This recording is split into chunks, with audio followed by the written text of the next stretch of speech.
आज होतं रविवार असल्यामुळे सगळं काही निवांतच चाललेलं होतं आणि मग थोडंसं बाकीचं काम करण्यात माझा वेळ गेला. त्याच्यामुळं नाश्ता न करता मी डायरेक्ट स्वयंपाकालाच लागले.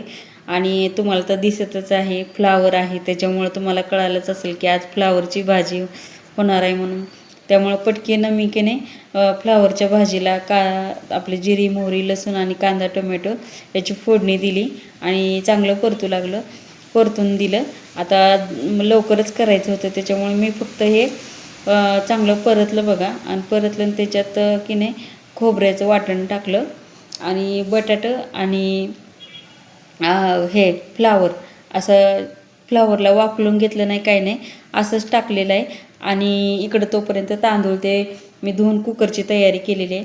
आणि तांदूळ ते धुवून घेतल्यानंतर ना बघा ह्याच्यात मसाला टाकलेला आहे, आपला काळं तिखट टाकलेलं आहे, बाकीचा कुठलाच मसाला टाकलेला नाही बघा मी. आणि त्याच्यात थोडंसं पाणी टाकलेलं आहे म्हणजे आपला मसाला जळू नये म्हणून. आणि त्याच्यात वरून मी कढीपत्ता थोडासा आणि फ्लावर आणि बटाटे टाकून दिलेलं आहे आणि गॅस बंद केलेला आहे पहा. आता एकीकडं मी पाणी उकळायला ठेवलेलं आहे आणि दुसरीकडे मी कुकरची तयारी करून घेतली पटकीनं. आणि खाली भात लावला कुकरमध्ये आणि वरी ही भाजी ठेवली. म्हणजे उशीर झाला ना त्यामुळे झटपट करण्याचा मी पटकीनं हे केलं. म्हणलं बघावं तरी करून, पण खूप चांगली झाली ती भाजी. आणि मी इकडं पाणी उकळून घेतलं तोपर्यंत लगेचच आहे ना कुकर बघा खाली भात लावला आणि वरी ही भाजी लावली आणि त्याच्यात उकळलेलं पाणी टाकलं आणि झाकून ठेवून दिलं. त्याच्यात मीठ ते सगळं टाकून झाकून ठेवून दिलं. आता थोडासा भोपळा राहिला होता बघा माझा.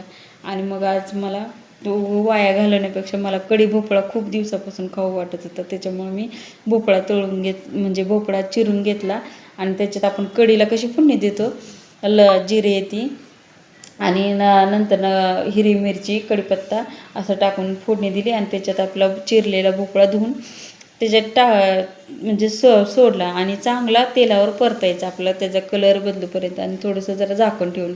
आणि एकीकडे मी तोपर्यंत कढीला जे लागतं ना ताकात बेसन हळद मीठ हे सगळं टाकून ठेवलं म्हणजे हलवून घेतलं होतं रवीनं.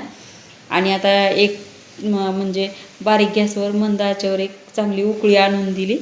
उकळी आल्यावर त्याच्यात अजून थोडंसं पाणी, खूप घट्ट वाटत होती त्याच्यामुळं पाणी टाकलं आणि थोडंसं मीठ पण कमी वाटत होतं म्हणून आणखीन मीठ टाकलं आणि एकदम बारीक गॅसवर अशी उकळून दिली.